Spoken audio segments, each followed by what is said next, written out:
Hello everyone, how's it going? And welcome to the fifth and final episode of this mini series that I've done around the new runes in patch 4.3 for Wild Rift. In this video, we're going to be taking a look at the final minor tree, which is going to be Inspiration. I've done all the other runes now. If you want to check out any of the rune tiers, I made an exclusive playlist for this rune, like new runes for patch 4.3. So if you want to check out the playlist, you can check it out down in the description or on my channel. But there's some really exciting runes in this tree, so let's head straight into it.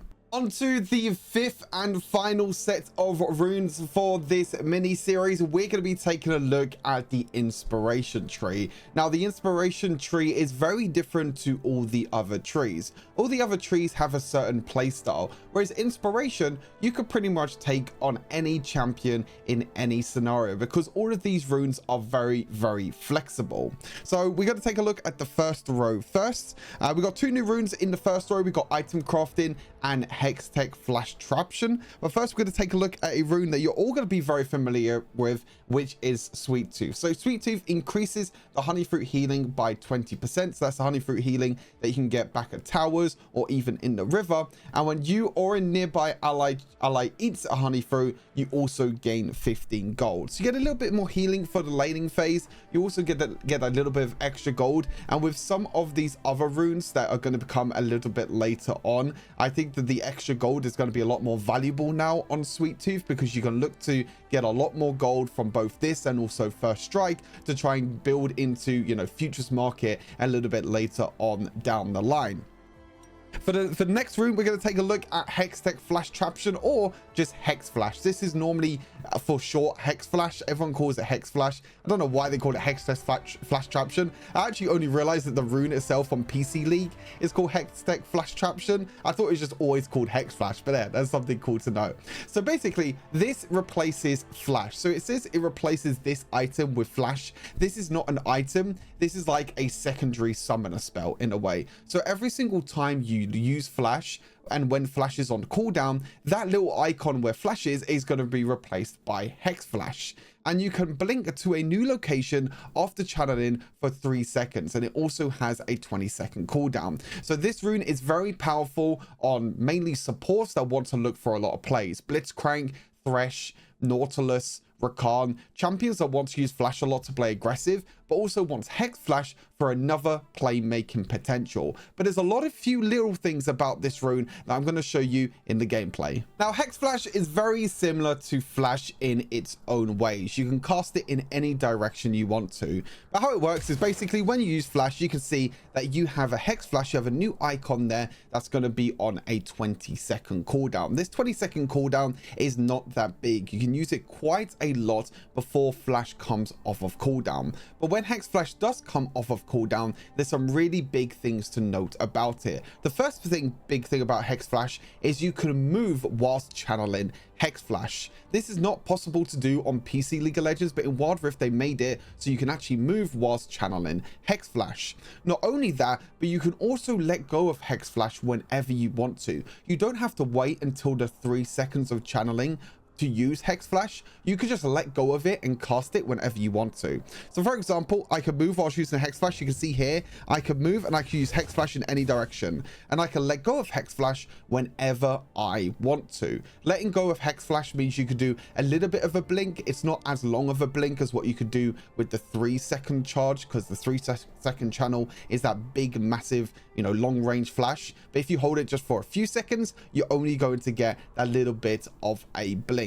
Now, holding Hex Flash, as I mentioned, for 3 seconds reaches the maximum distance. And then after channeling for 3 seconds, you also have another 3 seconds timer after that, which you have to let go. You have to let go within that 3 seconds or it's just going to go on cooldown. I'll show you what I mean by that. So if you hold Hex Flash for 3 seconds, you can see the channeling time at the bottom. You can see you have another 3 seconds after that, and you have to let go before that, or you won't be able to use Hex Flash. So you basically have like a 6-second timer, I would call it, where if you hold it for 3 seconds at the start, that's your channeling bar going up, and then you have 3 seconds after that, which is like your time restraint to when you have to let go of Hex Flash. Because if you don't let go of Hex Flash, then it's going to go on cooldown. So if I channel here, if I want to use Hex Flash, but I never see an opportunity, and if I just keep going and going and going, and if I don't stop, There you go. It goes on a 15-second cooldown. So you're going to get some of the cooldown back. You're going to get 5 seconds of the cooldown back,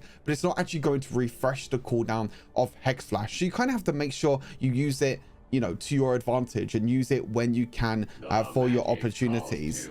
And the cooldown of Hex Flash will actually start when your channeling is complete, and this is really good to use over walls, kind of like flashing away. So if I'm channeling to try and get over this wall here, I wait for 3 seconds and then I let go. You can see that I can just Hex Flash over the wall, similar to Flash. You know, you can use Flash in any direction, and the range of Hex Flash is actually the same as Flash itself. So you can Hex Flash over the wall to try and land a hook on someone. Say, for example, I don't know, say there's a champion like over here or something like that. Yes, you can hook over the wall if you want to be kind of boring, but you can also just Hex Flash over the wall and go with like some really cool direction. So I can hold Hex Flash here, I can go like over here in this general direction, and I can look to pull and then knock them up and, you know, use my ult and everything. So there's really cool ways that you can use Hex Flash. The best ways to use Hex Flash is behind the walls, as I mentioned, or in bushes, because no one will actually see you channeling Hex Flash. You can surprise enemies even if they think you have Flash on cooldown. The Hex Flash works as a second Flash to try and make more plays throughout the game. Now, for the final new rune in the first row of the inspiration tree, we have item crafting. Now, item crafting seems pretty simple, but there are a few things that you need to note with item crafting. So it gains you an opportunity to buy one item outside the fountain every 3 minutes, but it will cost 150 gold more. So most of the time you can use this kind of on champions that don't really need mana. I can see this being really good on maybe champions like Lee Sin and Akali that use energy instead, because one big problem with champions that have mana is that you do run out of mana. You do have to go back to base to kind of restore that mana, so you have enough mana to join team fights. But champions like Lee Sin and Akali don't really need that.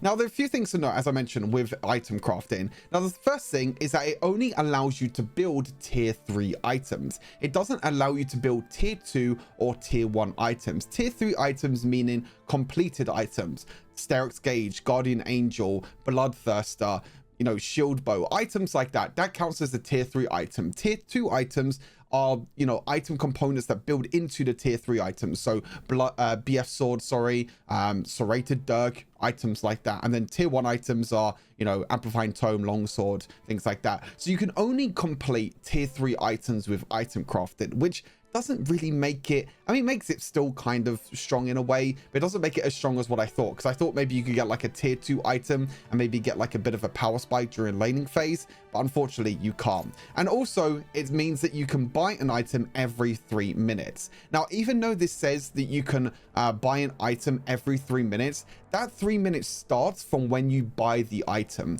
So you can't wait up to like 6 or 12 minutes, not buy an item, and you could buy 3 completed items out of the base at any point. You only get 1 charge of item crafting. So say, for example, it's like 4 minutes into the game and you buy your tier 3 item with item crafting. That 3 minutes after the 4 minutes will then start. It doesn't start from the 3 minutes, it starts from the 4 minutes, or whenever you buy the item. 4 minutes 20, 4 minutes 25, etc, etc. You know what I mean. So as soon as you buy an item outside of the base, you have another 3 minutes after that until you can buy another item. Now, there's some cool interactions with item crafting as well, which I'll explain a little bit later on with futures market. That's pretty much everything for item crafting. Nothing too crazy. I don't think the rune is that strong, but I can see it being very cool in some scenarios. Onto the second row now, we have 2 runes here that you're all going to be familiar with, Transcendence and Pathfinder, but we have the addition of Futures Market, which I'm really excited about for Futures Market to be added to Wild Rift. I think it's a really cool and unique rune. But before that, let's talk about the 2 runes that you're going to be familiar with before. So Transcendence being the first one. So you gain a bonus when reaching the following levels. So at level 1, you gain 6 ability haste. At level 6, you gain another 6 ability haste. And at level 11, after a basic ability hits at the target, it reduces that ability by 15% of the cooldown. This is really good on mages and also supports that want to use their abilities a lot, especially with Boots of Mana being added into the game with that 200% mana regeneration. It means you can use your abilities more often, and then being on less cooldown from Transcendence is pretty big. I think most of the time I use Transcendence as a secondary rune for supports like Janna, Lulu, Karma, etc., or even mid laners like Orianna and Ari. They could be really, really good options to use Transcendence for. And then the other rune in this tree, which you're going to be familiar with, is Pathfinder, which allows you to gain bonus movement speed in the river. When in the river while out of combat, you restore 1.5% of your missing health or 1.5% of your missing mana based on the lowest value every 1 second, and you gain additional 20 bonus movement speed. Now, before this patch, this rune was very powerful on roaming supports. Thresh, Nautilus, Rakan, Gragas, Alistar, all these sort of tank roaming supports that can look to make plays on the map. This was very, very powerful. I'm not too sure if this is going to be the case though anymore, because I think it's very difficult to take Pathfinder as a secondary rune when you have so many other options. You could do it if you want to. I still think it's completely fine to take Pathfinder as a secondary rune on some tank supports, but I think there are a lot of better options as well. You know, things like, you know, Triumph to get a little bit of healing. You can even go for more damage for like Coop, for example. Just a lot more better combat stats in general, rather than, you know, getting move speed in river. But if you like to roam a lot, say someone like Pyke as well, you could definitely still take Pathfinder as that secondary rune. And if you still build Warmogs as that first item, you're always going to be regenerating mana over time. Now, with the new rune, Futures Market. Futures Market allows you to purchase items on credit, and your credit limit is 145, plus you get another 7 credit every minute, and credit purchases are available 2 minutes into the game. Now, you're probably wondering, what does credit purchase mean? Credit purchase basically means that you're going to go in debt, so you're going to have minus money in your account. So say, for example, you start the game with, like, you know, 500 gold, you buy a longsword, cool, you're very happy with that. After 2 minutes into the game, you're going to realize that your items are actually glowing and they're available to purchase, even though you don't have the right amount of gold. That means you can go back to base, spend like 800 gold on an item that maybe costs, you know, 900, for example, and then your gold is going to come up as minus 100. Now, this doesn't actually mean that you're getting the items cheaper in any way. It just means that you can get the items earlier. So you can get an earlier power spike if you want to. So this can maybe allow you to buy your first item before pretty much anyone else in the game, because you'll be able to spend it on, you know, at least, you know, if you buy the first item within like 4 or 5 minutes, you can maybe get it with like 160 credit less, you know, 160 gold less than what you need to, which is pretty big. It works out about roughly a wave of minions, so you don't have to stay for an extra wave of minions. You can go back to base and buy the item, which can be pretty big in some scenarios if you do want to get the item sooner. But again, it doesn't mean you're getting the item cheaper. It just means you're getting the item on credit, or it just means that you're going in debt. But obviously with debts, you still have to pay that debt off. So you'll realize that your minus gold is actually just going up. So it's going to take a bit longer to try and get the next item. But again, that next item can also go in debt, and also you can be able to go into more debt because it's 7 gold per minute. So technically, it's like having 145 free gold at, you know, 4 minutes. But again, it just means that it's kind of weird the way it works out. You're not really getting it for cheaper because you're going in debt. But at the same time, you can say you're getting it for cheaper because you're always going to have that debt there anyway. So it's like having 145 free gold and the 7 free gold every minute, basically. You can work it out like that so you can buy your item sooner. Let me know what you think of Futures Market. I think that it's pretty cool. I think that it's nice that Wild Rift is introducing Futures Market. It means that there's going to be some situations where players are going to get items before others, and you're going to get power spikes sooner. But it's all about that recall timing. It's all about when you can hit that spike and when is the best time to go back and buy your items. Now, you're probably wondering, how does item crafting and Futures Market work? I did some testing with item crafting and Futures Market with these two runes. So I did item crafting and Futures Market, and it's a little bit of a cool interaction. It's a bit interesting. So item crafting obviously allows you to buy an item outside the mountain every 3 minutes, but it costs 150 extra gold. But Futures Market allows you to go in 150 debt, or even more than 150 debt. So what this actually allows you to do is it allows you to buy the item for the same amount of price. So you don't actually need to spend 150 gold on the item. Instead, that 150 gold is just going to go into debt. So you're going to go in debt by 150 gold because of Futures Market. So technically, you're not spending extra 150 gold, but You technically are, because you're using that futures market value that you could get from just going back to base and buying the item normally, and you don't even need to use the futures market. Do I think it's worth, you know, using two rune slots for these for this combo? I don't think so. I don't think it's a very good combo to go. I think there's so many better options, you know, things like the precision tree going for combat stats, the same with domination, or even resolve tree to go for more tanky stats. I don't think the 2 rune slots of being able to go item crafting plus futures market is really worth it, but I did some testing for you anyway, just to let you know how it works. It's a pretty cool interaction. Let me know what you think down in the comments.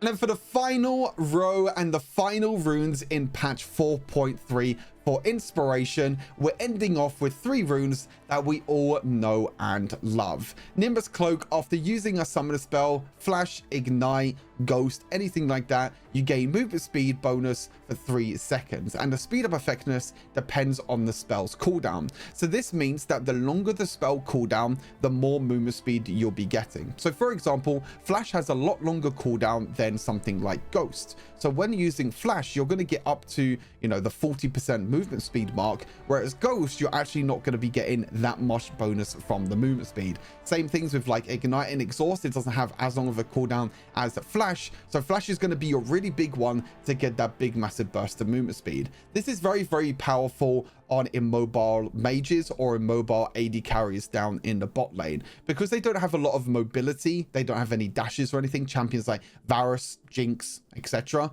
Getting that extra movement speed when using a summon spell is really, really big, not only for kiting back, but also for chasing down enemy champions, because you're going to get a huge massive burst of movement speed, which the enemy champions won't be able to deal with. They won't be able to run away from you, because you're just going to be an absolute speed demon with Nimbus Cloak. So really, really cool rune to take either on, you know, immobile mages or on AD carries. Demolish, still a really, really powerful rune if you want to take this in the Baron lane. Now, because this most of the time is going to be used as a secondary rune option, you do only have a choice of going for this if you feel like you're going to have the advantage in laning phase. If you feel like you're going to have the advantage, if you go into the laning phase thinking that you're going to get tower platings, then you can take Demolish. But most of the time in the Baron lane, these bruisers take the precision tree as their main tree, which is the yellow one. And then for the secondary rune, you can still take, you know, Demolish or, Demolish, bone plating or second wind as a secondary choice, or you could take Demolish. So if you want to play more passive, you could take Resolve Tree and go bone plating or second wind, or if you want to play more aggressive, you can go for Demolish, because Demolish will still give you a lot of gold. So when within 5.5 range of an enemy turret, you gain a charge every 0.5 seconds, up to 6 times. And when it is fully charged, so when your fully stacked is happening on Demolish, you'll hear that little sound of going tick, and then when you can see all the little bars at the bottom of the turret are completely gone, then you can walk up and auto attack that turret and do additional damage to that tower. Again, this is really big in the early game or before that 7.5 minutes, because you'll be able to get tower platings, and tower platings means more gold, so you can get more gold and more advantage to maybe use something like futures market and item crafting to actually get a lot of gold in the laning phase and to get a huge massive spike during the laning phase. It could be really cool to go like Baron lane and go item crafting, futures market, Demolish, and just go for as much gold as possible, or maybe something like Sweet Tooth Demolish futures market, something like this, because you get money from Sweet Tooth, you get more money from Demolish, and then you could use that debt from futures market to get your item sooner. So I could definitely see that being, you know, a really, really cool interaction. But again, I think the combat stats from runes are just a lot more powerful than this gold generation that you can get from inspiration. And then for the final inspiration rune, we have Mana Flow Band. Hitting an enemy champion with an ability or an empowered attack permanently increases your maximum mana by 30 up to 300 mana. I don't think anyone is going to use this rune anymore. And the reason being is because we have Boots of Mana. The only real time that Mana Flow Band was really used in Wild Rift is if it was like supports, for example. Maybe you wanted to have a little bit more mana to use your abilities more often. Champions like Sona would use this really well. Or maybe you could still use this on champions like Ezreal if you want extra damage with mana, Mirror Mana. But now we have Boots of Mana giving you 200 mana regen. we don't really need that. We don't really need mana flow band anymore in the game because we're getting so much mana regeneration from boots and mana that it doesn't really seem worth it anymore. Again, I can only see this being used on champions that build Manamune or even Seraph's Embrace or Archangel Staff, because you'll be able to get more damage and more mana that will be converted into damage for, you know, the likes of Manamune being converted into more mana. But that's pretty much everything for the inspiration tree. That's every single rune I have looked over.